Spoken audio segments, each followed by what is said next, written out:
Hi there, welcome back. मैं हूं गौरव काबरा और एक बार फिर से आप सबका बहुत बहुत स्वागत है हमारे यूट्यूब चैनल पे। एंड ये वीडियो बना रहा हूं क्योंकि बहुत सारे क्वेश्चंस आ रहे हैं, खास करके the last time I interacted with all my students those who are going to give their May examination. तो कई तरह की बातें और कई तरह के इंपॉर्टेंट डिस्कशंस हुए, जिसको मैं ट्राई कर रहा हूं कि मैं सम अप करके यूट्यूब पे ही डाल दूं, सो दैट आप सभी के जो अभी क्वेश्चंस हैं वो इस वीडियो से आंसर हो जाए। ये वीडियो बोल सकते हैं कि it will be a frequently asked question based out on many questions that I have received, and we'll be primarily talking about three topics which are related to students who are going to give their May examination. तो मे examination को लेकर के तीन जो important points हैं वो क्या है, वो आपके सामने है। नंबर वन ये है कि पैरामीटर्स सबसे पहले हम डिस्कस करेंगे कि कौन से पैरामीटर्स है जिसको अभी इसी वक्त आप देख करके ये समझ सकते हो कि आपके chances of succeeding in level one कितने हैं, कम है, ज्यादा है, या फिर बहुत ज्यादा अच्छे हैं या बहुत ज्यादा खराब है। तो उन डायरेक्टली पैरामीटर्स पे मैं बात करूंगा। मैं क्लियरली ये कह देना चाहता हूं कि किसी को भी डिस्करेज करने का या किसी को भी ओवर कॉन्फिडेंट करने का मेरा कोई भी विचार नहीं है, कोई भी इंटरेस्ट नहीं है। मैं सिर्फ आपके सामने सच्चाई रख रहा हूं based on my experience, because I have taught so many students in level one और बहुत टाइम से देख रहा हूं पोस्ट कोविड। तो कुछ कंसिस्टेंसी के साथ में मैं बोल सकता हूं कि ये होने वाला है, एंड उसको देख करके या उसको ध्यान में रख के अपना डिसीजन ले, वो बेटर रहेगा। तो there are certain parameters that we will be discussing in this video.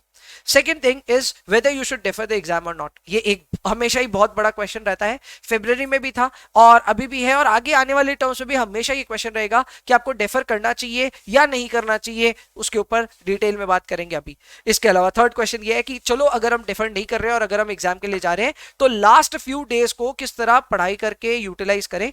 I can see that many of you might have taken a break from your job और might have taken leaves from your offices, so that आप अपने exam के लिए अच्छे से prepare कर पाए। तो लास्ट डेज को कैसे यूटिलाइज करना है, what are the abnormalcy that will happen to you, what is the confusion that you will face, उन सारी चीजों पे भी बात करेंगे। So it's a very beautiful video in that sense that it is going to help you. So अगर video अच्छा लगेगा तो बस लाइक कीजिएगा, चैनल को सब्सक्राइब नहीं किया तो वो भी कीजिएगा। चलिए शुरुआत करते हैं। सबसे पहले मैं पैरामीटर्स की बात करता हूं कि लेवल वन में सक्सेस पाने का जो मेन पैरामीटर्स है वो क्या क्या है। नंबर वन, कोई भी ऐसा स्टूडेंट है ही नहीं जो इन सारे पॉइंट्स को टिक किए बिना लेवल वन को आराम से क्लियर किया होगा। ठीक है, अब आप बोलेंगे सर कुछ लक एलिमेंट होता है। हाँ, मैं मानता हूं there are certain luck elements, some students are super bright. So अगर मैं उनकी बात करूं तो वो तो सही नहीं होगा। I will be talking about average students. So if you consider yourself to be an average student और अ पास स्टूडेंट, तो तब आपको ये सारे के सारे पॉइंट्स पे टिक करना होगा। नंबर वन, सिलेबस 100% कंप्लीट होना चाहिए। Now as a teacher obviously I would say 100% complete होना चाहिए, बट प्रैक्टिकली मैं जानता हूं कि कुछ इधर उधर का हमको नहीं समझ में आता तो हम छोड़ ही देते हैं। एग्जाम्पल के तौर पे क्वांट्स की हम बात करें, आपको शायद हाइपोथेसिस नहीं समझ में आया होगा, आपने हाइपोथेसिस के कुछ लर्निंग आउटकम्स छोड़े होंगे। पूरा छोड़ा है तो गड़बड़ किया है, याद रखना। एक दो लर्निंग आउटकम अगर आपने छोड़ा है एक्सेप्टेबल है। इसके अलावा आप बोलेंगे सर फिक्स इनकम में थोड़ी प्रॉब्लम हुई, चलो कोई बात नहीं। सर एथिक्स में थोड़ा समस्या है, चलो समझ में आता है। थोड़ी थोड़ी इधर उधर की प्रॉब्लम्स है which account to not more than 5% of the total syllabus, चलो वो एक्सेप्टेबल है। बट इसके नीचे अगर आप प्रिपरेशन की हो, सपोजिटली हैव ओनली कंप्लीटेड 75%, तो आप अंडर प्रिपेयर्ड हो। तो सबसे पहले सिलेबस 100% और नियर टू 100% कंप्लीशन जरूरी है। If you would ask me कि सर 75% पे क्या हमारा पेपर मिस होगा, that is an obvious yes. The answer is obvious yes, definitely miss hoga. CF Institute has this classic style of asking questions from every corner of the syllabus, so if you are leaving anything, be prepared to lose marks on that. Second thing, candidate resource को 100% practice करना बहुत ज्यादा जरूरी है। See the times are extremely competitive and everybody knows that the single most important formula to clear the examination is doing well in your candidate resource. ये मैंने इतनी बार बोल दिया है कि काफी लोगों को ऑलरेडी पता है। तो ऐसे में ज्यादातर स्टूडेंट जो एग्जाम के लिए जाने वाले हैं वो कैंडिडेट रिसोर्स को अच्छे से प्रैक्टिस करने वाले हैं। 100% प्रैक्टिस करेंगे, कई लोग तो 200 भी करेंगे। 200 मतलब रीसेट करेंगे फिर कंप्लीट कर लेंगे दोबारा। So they are going to do that much of practice. So candidate resource के जो भी 2022 क्वेश्चंस है उनको पूरा प्रैक्टिस करने के अलावा तो कोई ऑप्शन है ही नहीं। अगर आप अंडर प्रिपेयर्ड हो तो डेफरल के बारे में सुनना। इसके अलावा स्कोर भी आपका 75% और मोर आना चाहिए। अब इस चीज को लेकर के मैंने बहुत वीडियोस बनाए हैं और मैंने एक अंदाजा लगाया है कि इंस्टीट्यूट 68-69% के आसपास का एमपीएस रखता है। सो अगर आप अभी घर से ही 75% स्कोर नहीं कर रहे हो तो आप कहीं ना कहीं प्रॉब्लमैटिक स्टेट में हो। ठीक है ना। अब कई लोग यहाँ पे एक चैलेंज के तौर पे ले लेंगे, कई लोग बोलेंगे no we are scoring 69 here and we will also score 69 in the exam. All the best, मैं अपनी तरफ से मना नहीं करूंगा, बट जो मैंने ऑब्जर्व किया वो मैं आपको बता देता हूं। स्टूडेंट्स वो वे scoring less than 70% in their candidate resource and वो गिव इट अ ट्राई कि चलो एक ट्राई देते हैं, एग्जाम कम से कम दे देते हैं, दोस couldn't clear the examination। ये मैं पर्सनली जानता हूं अपने स्टूडेंट्स को, इन द सेंस मैं बातें करता हूं सबसे, तो मुझे पता है कि कई स्टूडेंट्स ट्राई करते हैं, मेरे कई बार मैं खुद भी बोल देता हूं कि यार डेफर कर लो, रिस्क मत लो, तो भी वो बोलते हैं नहीं सर एक बार देने का मन है, इतना दूर आ गए तो अब करने का मन है, एग्जाम देने का मन है। And unfortunately in most cases I have seen कि 70% या उसके नीचे स्कोर करने वाले स्टूडेंट्स एग्जाम ठीक ठाक देख के आते हैं और अल्टीमेटली थोड़े से के लिए ही एग्जाम क्लियर नहीं होता है। अब ऐसे में who is to blame? In fact last time तो हद ही हो गई थी, एक दो ऐसे स्टूडेंट्स भी थे जिनके कैंडिडेट रिसोर्स 75 के ऊपर आ रहे थे लेकिन उनका एग्जाम क्लियर नहीं हुआ। सर ऐसा भी हो सकता है? एकदम हो सकता है। वो क्यों होता है? जब आप एग्जाम डे पे यू लूज योर कूल, आप कुछ गड़बड़ कर दो, कुछ प्रॉब्लम हो जाए, आप जो घर में परफॉर्मेंस कर रहे थे वो एग्जाम में नहीं दे पाए, अगर ऐसा सिचुएशन हो जाए तो ऑब्वियसली उस केस में 75% will also not save you. But फिर भी मेरे एडवाइस को ध्यान रखना, अगर आपका कैंडिडेट रिसोर्स में 75% से कम आ रहा है, बेटर यही रहेगा कि आप थोड़ा सा और प्रैक्टिस करें, खुद के स्कोर को इंप्रूव करें। ओके, इंस्टीट्यूट मार्क्स को लेकर के बहुत ज्यादा प्रॉब्लम है। कई स्टूडेंट्स जिनके 75% के ऊपर आ रहे होते हैं, कंफर्टेबल रहते हैं और एग्जाम के लिए एकदम जाने की इच्छा रखते हैं, सडनली वो इंस्टीट्यूट का मॉक सॉल्व करते हैं और उनके आ जाते हैं 50%, 55%, 60% और बहुत ज्यादा वरीड हो जाते हैं। मैं उनके लिए कह दूं कि इंस्टीट्यूट के मॉक में 60% इज आई वुड से ओके स्कोर। आप 60 के नीचे हो थोड़ा प्रॉब्लमेटिक है, शायद आपको ज्यादा ही पैनिक कर गए क्योंकि इंस्टीट्यूट के मॉक्स काफी हार्ड होते हैं, तो हो सकता है आप थोड़े पैनिक कर गए, आपका स्कोर थोड़ा सा और खराब हो गया, 55 हो गया सपोजिटली। तो मॉक में थोड़ा खराब होना बहुत आम बात है। इंस्टीट्यूट का मॉक बहुत ज्यादा हार्ड होता है, ये आपको सिर्फ एक झलक दिखाने के लिए कि अगर पेपर हार्ड आए तो कैसा आता है, बट ऐसा एग्जाम में नहीं आएगा। एग्जाम में कैंडिडेट रिसोर्स का जो डिफिकल्टी लेवल है उसके आसपास एग्जाम आएगा, तो ऐसे में मेरा भी ये मानना नहीं है कि इंस्टीट्यूट के मॉक लेवल जैसा पूरा पेपर आएगा। हाँ, कुछ सेट ऑफ क्वेश्चंस आ सकते हैं but not the entire paper. फिर भी ये मेरी तरफ से रेकमेंडेड रहता है कि अपने एग्जाम से कम 20 दिन पहले, 15 दिन पहले आप इंस्टीट्यूट के मॉक एग्जाम्स दें। क्यों? क्योंकि थोड़ा पहले अगर दोगे ना तो आपका कॉन्फिडेंस एकदम से जब डाउन भी आएगा तो you will still have time to recover, you will still have time to get back your confidence, gain back your confidence. But अगर आपने एग्जाम से एक दिन, 2 दिन, एक रात पहले दे दिया ये मॉक, तब आप इतना कॉन्फिडेंस लूज करेंगे कि आपके लिए एग्जाम में भी ट्रबल हो जाएगी। सो अगर इंस्टीट्यूट का मॉक देना है तो प्लीज थोड़ा टाइम पहले ही दे दीजिएगा एंड बी प्रिपेयर्ड कि इंस्टीट्यूट के मॉक में स्कोर्स अच्छे नहीं आएंगे। खास करके if you have taken this lightly, this is going to kill you for sure. तो इसको लेकर के ध्यान रखिए। कैंडिडेट रिसोर्स में 75 ऊपर आ रहा है, इट इज गुड। अच्छा, जिनके कैंडिडेट रिसोर्स में आप पूछेंगे, मुझे पता है कुछ स्टूडेंट पूछेंगे सर हमारा तो 80 के ऊपर आ रहा है, हमें क्या करना चाहिए? आप लिख के ले लो, अगर आपका 80 के ऊपर कैंडिडेट रिसोर्स में आ रहा है and you have solved the entire candidate resource अच्छे से, तो it will take something for you to fail in the examination. Yes, 80% के ऊपर लाने वालों का एग्जाम में फेल होने का कुछ उनको भी देना पड़ेगा input, otherwise they wouldn't fail. कुछ तो ऐसा ड्रामेटिक करना पड़ेगा कि आप एग्जाम में फेल हो जाएं। इनफैक्ट मैंने ये भी फील किया, जिन स्टूडेंट्स का कैंडिडेट रिसोर्स में 80% के आसपास आ रहा होता है, उनका ultimately candidate resource sorry exam में 90 परसेंटाइल के आसपास आता है। सो अगेन बहुत ही इनपुट आउटपुट मेरे को पता है, मैं इक्वेशन में डाल रहा हूं, but yes this is the truth. I have found out कि जिनके 80-82% के आसपास स्कोर हो रहे थे घर पे कैंडिडेट रिसोर्स करते वक्त, वो 90 परसेंटाइल के आसपास पहुंच गए। सो ये एक इनपुट आउटपुट रेशियो आप खुद के लिए ध्यान में रखें। Now how to practice more. अब ये भी एक क्वेश्चन आता है, ज्यादातर स्टूडेंट्स मुझे पूछते हैं कि सर कैंडिडेट रिसोर्स हो गया अब क्या करें। मेरा पहला राय यही रहता है कि कैंडिडेट रिसोर्स अगर एक बार हो गया तो दोबारा रीसेट करके और एक बार कीजिए। They find it shocking but ये मैं रेकमेंड करता हूं। इसके अलावा इंस्टीट्यूट का मॉक कीजिए, लेकिन इसके पीछे एक कंडीशन अटैच्ड है। कंडीशन ये है कि एग्जाम से बहुत ज्यादा करीब मत कीजिएगा, 10 दिन का कम से कम गैप रखिएगा। अगर आपका एग्जाम 2 दिन 3 दिन बाद है और आज मॉक देने का इच्छा है तो मत ही दो, बेटर है। ठीक है, अगर इंस्टीट्यूट का मॉक भी दे दिया तो क्या करें सर? तो उसके बाद में जो स्क्वाइजर है, जैसे कैप्लन स्क्वाइजर की जो किताबें हैं, उनके साथ में आपको प्रैक्टिस सेट्स मिले होंगे अगर आपके पास हार्ड कॉपीज है तो वो प्रैक्टिस वॉल्यूम्स जो है सेट 1 सेट 2 या फिर जो वॉल्यूम 1 वॉल्यूम 2 कहते हैं, उसको जरूर से सॉल्व करें। बहुत अच्छे क्वालिटी के मॉक्स हैं एंड बहुत अच्छे हैं, अगर आप उसको सॉल्व करेंगे तो अच्छा ही लगेगा आपको।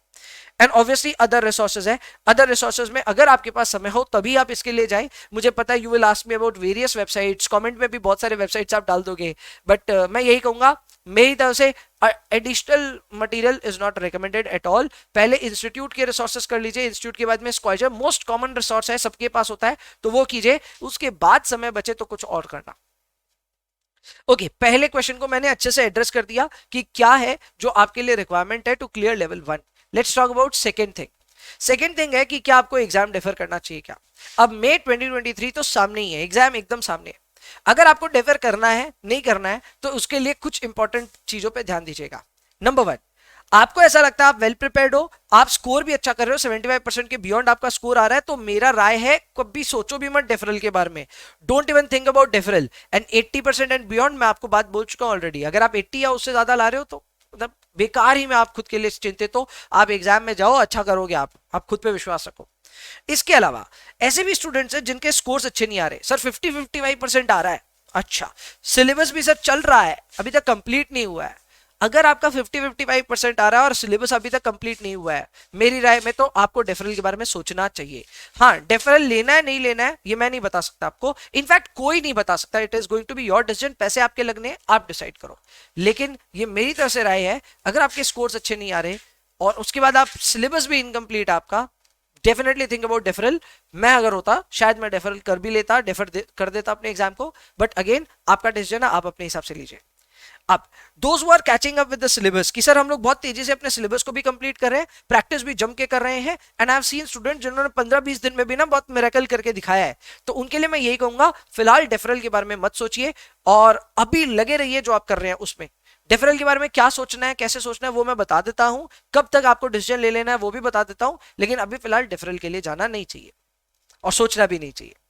ओके इंपॉर्टेंट क्या, आप जिन्होंने डेफर करने का मन बनाया या फिर जिनको लगता है आगे जाकर के उनको डेफर करना पड़ सकता है, उनको मैं बता दूं इंस्टीट्यूट की वेबसाइट पे ये बोला है कि डेफरल अलाउ होगा 30 मई तक, लेकिन फिर एडिशनल गाइडलाइंस इससे कॉन्फ्लिक्टिंग है। एडिशनल गाइडलाइन में ये लिखा है इन्होंने कि पेड डेफरल जो है वो आपको at least 24 hours before the exam कर देना होगा। तो supposedly your examination is on 23 of May, तो आपका 23 मई को अगर एग्जाम है तो आपको 22 में 21 में या फिर हो सकता है उससे भी जल्दी डेफरल के लिए अप्लाई कर देना चाहिए। व्हेन आई से डेफरल के लिए अप्लाई कर देना चाहिए, obviously you will have to buy the deferral using $399 और पेइंग $399। अच्छा ये स्कीम भी वंस ही एप्लीकेबल है, तो अगर आपने ये एक बार यूज कर लिया तो अगले कभी भी आप डेफर नहीं कर पाओगे लेवल 1 के एग्जामिनेशन को। यही अगर हम देखें उन स्टूडेंट्स के लिए जो ऑलरेडी डेफर करके आए हैं मई में और अब लगता है यहां से और डेफर करे, you have nowhere else to go, no more deferral is applicable, at least paid deferral is not applicable for you. Okay अच्छा ये 24 आवर्स वाला जो नियम है, ये नियम उनके लिए है जिनके अपॉइंटमेंट शेड्यूल्ड है, उनकी डेट्स उन्हें मालूम है, बट ऐसे भी स्टूडेंट्स होते हैं जिन्होंने एग्जाम शेड्यूल ही नहीं कराया था। अगर आप अब भी सोच रहे हो इसके बारे में और पैनिक करने वाला तो रुक जाओ। अगर आपने अपना एग्जाम शेड्यूल ही नहीं कराया था और आप इसी हिसाब से चल रहे हो कि मई में आपका एग्जाम है और आपके पास आपका अपॉइंटमेंट ही नहीं है, तो आप फंसे हुए हो। पहले तो इस पे कोई सुनवाई भी नहीं थी, अब कम से कम इंस्टीट्यूट सुन रहा है। इंस्टीट्यूट ये मानता है कि अगर आपके पास में कोई अपॉइंटमेंट नहीं है तो भी पैसे तो लगेंगे, लेकिन आप अपने एग्जाम को डेफर कर सकते हो, you can go to another window. वो अनदर विंडो के लिए आपको मैक्सिमम 3 दिन की परमिशन मिलेगी after the ending of May window. तो आप यही समझ के चलिए 30 मई तक की डेडलाइन आपके लिए खुल गई, 30 मई तक आपको ये डेफरल करना पड़ेगा, ठीक है। अब यहाँ पे एक सिचुएशन है, अगर आपका अपॉइंटमेंट हुआ ही नहीं है, अभी तक आपके पास कोई अपॉइंटमेंट नहीं है, आप मई के लिए एनरोल भी किए थे और आप मई के लिए पढ़ भी रहे हो, लेकिन अपॉइंटमेंट नहीं है आपके पास में, देन इन दैट केस ये तो श्योर है आप मई में एग्जाम नहीं दे पाओगे। उस केस में deferral is a mandatory thing, आपको डेफर करना पड़ेगा एग्जाम को, पैसे भी देने पड़ेंगे, and then you will have to switch to another terms. कौन कौन से टर्म्स अवेलेबल है? वेल टर्म्स वैसे तो चारों अवेलेबल है। आप 2023 के दोनों एग्जाम्स के लिए जा सकते हो, 2024 के भी 2 एग्जाम्स के लिए जा सकते हो, जो कि फरवरी और मई होगा।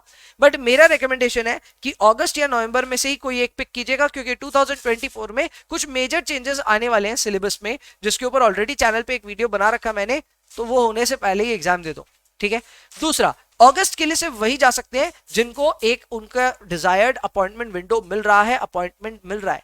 अगर आपको अपॉइंटमेंट ही नहीं मिलेगा, then you have nowhere else to go, you will have to go for November term. November term के लिए मुझे लगता है कि थोड़ा सा तो स्कार्सिटी होगा, बट विल सी। इवेंचुअली मुझे ऐसा लगता है कि हाँ, अगस्त के लिए उनको जाना चाहिए जिनके लिए टाइम बहुत इंपॉर्टेंट है, जिनको है कि नहीं नहीं हमें तो फटाफट एग्जाम देना है, go for August, but ensure कि आपको अगस्त में विंडो मिल रहा हो। सो ये चीज का ध्यान रखना। एंड नवंबर के लिए भी जा सकते हैं। फेब्रवरी जाना मैं रेकमेंड इसलिए नहीं करा क्योंकि it will be a new curriculum, the curriculum is still not out, तो करिकुलम आएगा बाहर, हम तक पहुंचेगा, हम उस पर कुछ कंटेंट बनाएंगे, it will take some time, and at the same time आप भी अगर सेल्फ स्टडी कर रहे हो तो आपको भी बहुत टाइम लगने वाला है फेब्रवरी 24 के हिसाब से खुद को अडेप्ट करने में। तो I would recommend February is not a very good choice, उससे पहले ही दे दे करके करना चाहिए अपने एग्जाम को। Finally last few days strategy. अब अगर फाइनल में कुछ बात करूं तो वैसे वीडियो थोड़ा लंबा हो गया, but I hope you are finding it a worth. तो अगर मैं लास्ट फ्यू डेज स्ट्रेटेजी बताऊं तो ये उनके लिए जो स्टूडेंट्स रेफर नहीं कर रहे हैं, उल्टा एग्जाम लिखने वाले हैं। एग्जाम लिखने वाले हो तो देखो मैं आपको बता दूं कि आपको रिविजन तो यार अपने नोट से करना चाहिए। आपने अपना खुद का नोट्स बनाया कुछ, अच्छा चलो नहीं बनाया कोई बात नहीं, रनिंग नोट्स बनाया, नहीं सर वो भी नहीं बनाया, जिससे भी पढ़ा ना आपने जिस किताब से उसी को रेफर कीजिए। ज्यादातर केसेस में स्टूडेंट जिन किताबों से पढ़ते हैं या तो उस पर हाईलाइटिंग करते हैं या फिर खुद के कुछ ऑब्जर्वेशंस लिखते हैं, कुछ अपने इंप्रेशन जरूर छोड़ते हैं अपने नोट्स पे। तो अगर आप ये कर रहे हो तो उसको जरूर रेफर करो, वो आपके लिए डेफिनेटली एक फास्ट रिवीजन स्ट्रैटेजी होगा। अगर आपके पास ये सब कोई उपाय नहीं है, कोई बात नहीं, उसी मटेरियल से पढ़े जिस मटेरियल से आपने अभी तक पढ़ा है। अगर आपने स्क्वायर से पढ़ा है तो स्क्वायर से ही पढ़िएगा, इंस्टीट्यूट रिसोर्सेज से पढ़ा है तो इंस्टीट्यूट रिसोर्सेज से पढ़िएगा, ठीक है। नेक्स्ट, हर दिन 1.5 घंटे एक ही स्ट्रेच में बैठ करके प्रैक्टिस करने की आदत डालो। एग्जाम में आपको एक स्ट्रेच में काफी सारे क्वेश्चंस प्रैक्टिस करने पड़ेंगे, एंड अगर आप अभी आधा घंटा 15 मिनट 20 मिनट के ही सेशंस लेते हो प्रैक्टिस के, तो आप बहुत ही ज्यादा डिस्कंफर्ट में पाएंगे जब आपको एग्जाम में एक बार में बहुत सारे क्वेश्चन सॉल्व करने होंगे। इसलिए रेकमेंडेड है कि जब भी आप बैठे 1.5 घंटे में ट्राई करें, 1.5 घंटे लगातार बैठ करके आप अपना प्रैक्टिस करें, हर दिन एक बार 1.5 घंटे का स्लॉट। स्पीड अपनी मेंटेन करें, एक्यूरेसी लेवल को भी ध्यान में रखें। ऐसा नहीं कि स्पीड को मेंटेन करें और एक्यूरेसी पे ध्यान नहीं दें, दोनों को देना होगा, बैलेंस करते हुए चलना होगा। स्पीड मेंटेन करिए ताकि आपका पेपर ना छूटे, एंड एक्यूरेसी लेवल का इसलिए ध्यान रखिए because you need overall score of 75% wherever you are practicing, whenever you are practicing. Clear? इसके अलावा अगर हम डिफिकल्टी की बात करें तो यहां पे मैं आपको बता दूं कि जैसे जैसे आप पढ़ रहे हो ऑब्वियसली ये आपके दिमाग में आएगा कि मैं जो पढ़ा या मैं जो पढ़ी वो मुझे कुछ याद ही नहीं आ रहा है। It is happening with everyone, it is not abnormal at all, सबके साथ होगा। सिलेबस बहुत वास्ट है तो there is a good tendency कि आपने जो पढ़ा है वो आप भूल गए होंगे या आपको लगता है आप भूल गए होंगे। इससे बचने का सबसे बढ़िया ये तरीका है कि आप प्रैक्टिस कीजिए और देखिए कि आप प्रैक्टिस करते वक्त कैसा परफॉर्म कर रहे हैं। अगर आपकी प्रैक्टिस में परफॉर्मेंस खराब हो गई है देन डेफिनेटली आपने जो पढ़ा है वो आप शायद बहुत अच्छे से नहीं पढ़े और आपको उसके कुछ भी इनपुट्स याद नहीं है। उस केस में प्रैक्टिस में रिफ्लेक्ट हो जाएगा। बट अगर आपकी प्रैक्टिस ठीक चल रही है, यू आर स्कोरिंग 80% एवरीवेयर, आप जो भी सॉल्व कर रहे हो 80% आ रहा है, तो डोंट वरी अबाउट इट कि आपको चीजें याद है कि नहीं है, because you are able to apply the knowledge, apply the concepts that you have already built. इसके अलावा डोंट टेक स्ट्रेस, ऑब्वियसली ये एक जनरल एडवाइस है, स्ट्रेस मत लीजिए। I know it is a big exam, huge money is involved and even your own personal stake is involved, people are watching you, so I understand stress वाली बात है, but मैं फिर भी अपनी तरफ से यही कहूंगा प्लीज स्ट्रेस मत लीजिए और बीमार मत पड़िएगा। ऐसा कोई भी काम मत कीजिएगा जिससे आप बीमार पड़ जाएं। सो थोड़े दिन वॉचफुल रहिए, थोड़े दिन आइसक्रीम्स अवॉइड करना पड़े तो कीजिए, ठीक है। एंड फाइनली क्वांटिफाई भी करने के लिए कई बार मुझे स्टूडेंट्स बोलते हैं कि सर प्लीज सवाल बता दो कितने प्रैक्टिस करने हैं, तो मैं बोल दूं मिनिमम 100 क्वेश्चंस डेली प्रैक्टिस करने का एक टारगेट रखिए अभी से भी। सर ऐसा करेंगे तो 2000 क्वेश्चंस कर लेंगे हम एग्जाम तक, कर लेंगे तो कर लेंगे, कोई प्रॉब्लम नहीं है। 100 क्वेश्चंस का तो मिनिमम टारगेट रखिए, and those who are under prepared ये 200 तक भी जा सकता है आपके लिए नंबर। तो it is entirely dependent on how much you are prepared for the exam. मेरा मिनिमम रिक्वायरमेंट है 100 क्वेश्चंस डेली का प्रैक्टिस कीजिए, एक स्ट्रेच में बैठ के कीजिए। एंड 75% पे मैं बार बार एम्फेसाइज कर रहा हूं क्योंकि जब इसी मे टर्म का रिजल्ट आएगा और मैं फिर से एमपीएस वीडियो बनाऊंगा तो मैं वापस आपको यही याद दिलाने वाला हूं कि 75% मैंने बोला था। तो बी श्योर अबाउट इट कि आप अपने एग्जाम के लिए कितने प्रिपेयर्ड हो कितने नहीं हो। मेरे ख्याल से इस वीडियो में काफी सारी मैंने बातें करी हैं जो आपके लिए हेल्पफुल रही होंगी और आपको एक बेसिक अंडरस्टैंडिंग देगी कि आप कहां स्टैंड करते हो for this may examination. Anyways, given all the facts that I have told you and even I have told you about certain opinions of mine as well, तो ऐसे में मैं यही मानता हूं कि आप अपने लिए एक थॉटफुल डिसीजन लीजिए, डेफर करना है नहीं करना है क्या नहीं करना है उसके बारे में आप सोचिए।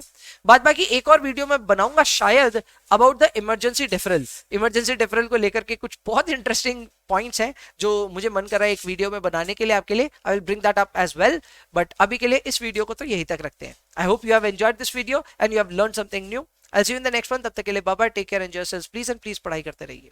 बाय।